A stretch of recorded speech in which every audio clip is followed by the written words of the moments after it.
So we are not looking at inventing new technologies. What's important is that what you have, how can you innovate and deliver the goods that are required out of it. The lab with NAVAL accreditation going wrong is concerned. Now you would know that any NAVAL accredited lab has to get its product revalidated through at least 2 or 3 other agencies.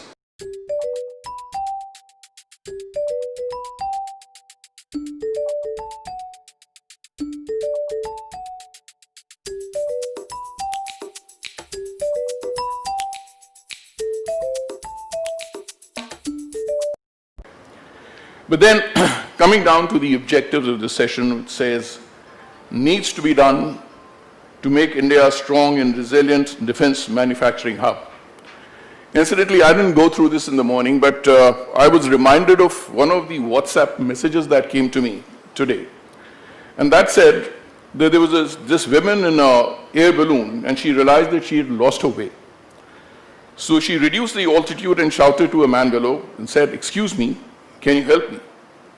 I promised a friend to meet him in an hour, but I don't know where I am." So this guy below, he says, "You are in a hot air balloon, 30 feet above the ground. You are at 41 degrees north latitude and 59 degrees west longitude." So the lady said, "You must be an engineer." The guy says, "Yes, but how do you know?" She said, "Everything you told me is technically correct, but useless.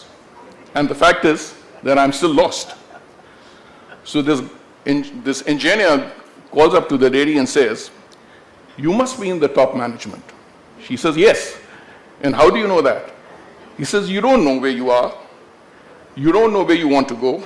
You have no technical knowledge. You made a promise which we have no idea how to keep up, and you expect people beneath you to solve your problems." So, I will try and put forth the views that I've been able to analyze and what actually needs to be done insofar as making India strong is concerned. Now, in my interactions with the industry, almost every time there are 3 numbers that come out. One is that they say, what is the volume? The second V is the velocity. I mean, how many of these pieces you want in a particular year. And then for how long are you going to want it? Because that is what they want. And they say that as far as the Navy is concerned, because I'm talking about the Navy, you've got minimal volumes, but you have very high velocity, and we don't know for how long you're going to be there. So how do you come to a solution to these problems? Well, as far as what the Navy needs is concerned, I think this is the right forum for me to advertise that on 22nd and 23rd of November, we're having a seminar along with CII that's called NAVARMS, where we're going to discuss exactly what all the Navy needs insofar as weapons, missile systems, ammunition, and explosives. To add to that, we've got torpedoes and rockets, which I don't think have been mentioned here, but that's what the Navy relies on because we don't want ships floating around, sinking them only with ships, but also with submarines. So yes, volume, velocity, and validity. Now, we are a land where we pride in calling ourselves the descendants of Chanakya. But what did Chanakya do?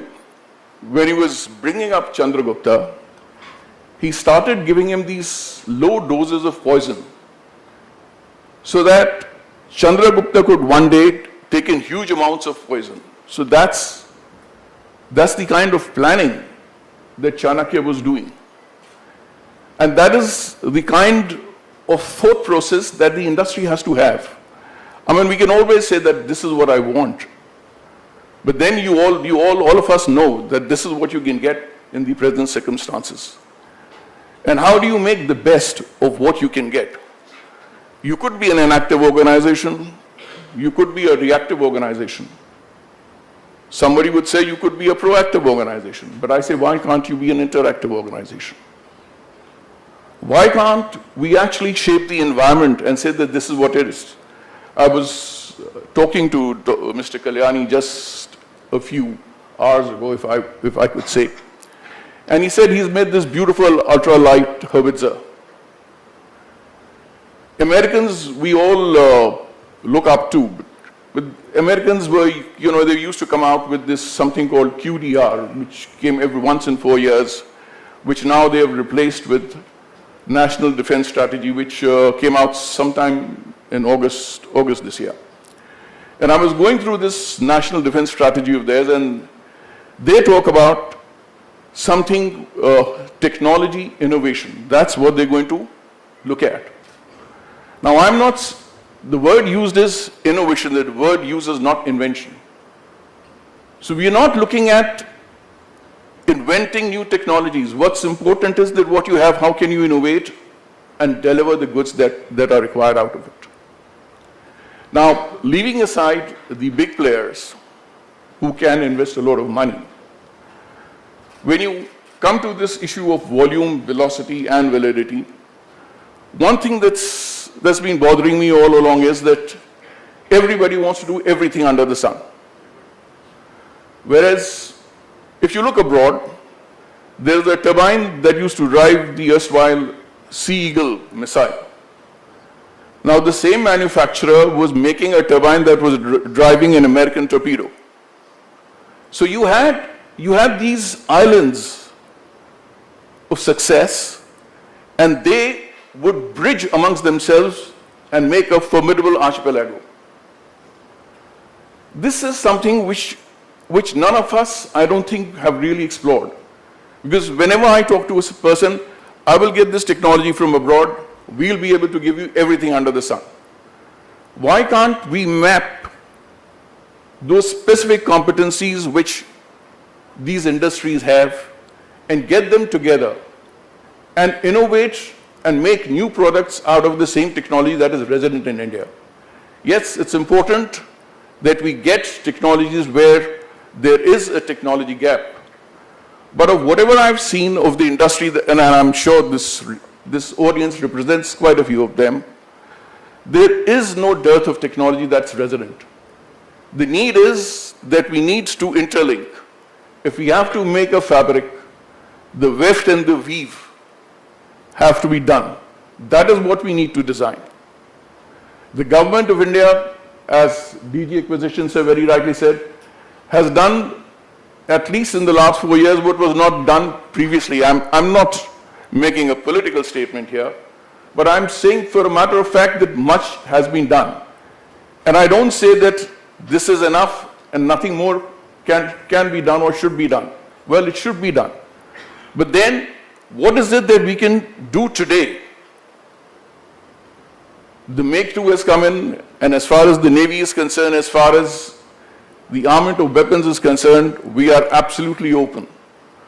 Whatever we are not able to get, either through import for whatever reasons, or otherwise, we are trying to put it in Make-II, and we are inviting the industry to come in and see how fast they can give it to us. As far as we are concerned, the problems that the Army has with trials, those kind of tribulations do not exist with the Navy. We are able to get your product right through in a much shorter time frame. And this, at least I can promise to all of you from this forum, that once your product is ready, within a matter of 4 to 5 months, we should be able to type approve it. But yes, we will have to work towards it, and that's very important.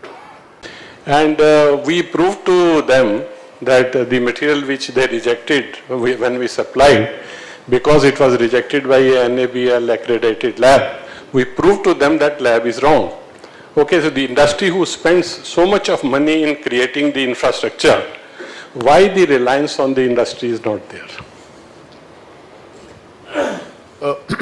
As far as the lab with NAVAL accreditation going wrong is concerned, now you would know that any NAVAL accredited lab has to get its product revalidated through at least 2 or 3 other agencies.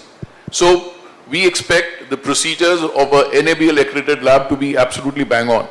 However, if there is one particular case wherein it's something like you getting your blood tested, you go to Dr. Dang's or you go to Dr. Lal's path lab, the fact remains that you have, as a process, you have to believe someone. Instead of saying that, because there are 1,001 cases wherein people are able to cook up their results. So the government has said, yes, we go to an NAVAL accredited lab, so that expecting that the results would be fine. If there is one particular case where your results were right and that of NAVAL accredited lab were not actually what should have been, well, then that's an isolated case. It doesn't really... No, actually, sir, it's not one case, let me tell you. The issue is beyond that. You see, each buying equipment does not give them the capability to test the way it has to be tested. There is again a technology that goes into testing of the material also. And they are actually not knowledgeable enough, or they don't have the capability to test it. So precisely, that is where the problem lies. NAVAL accreditation is given for a product. One lab only for metals, or for chemicals, or for rubber. That's how NAVAL works. But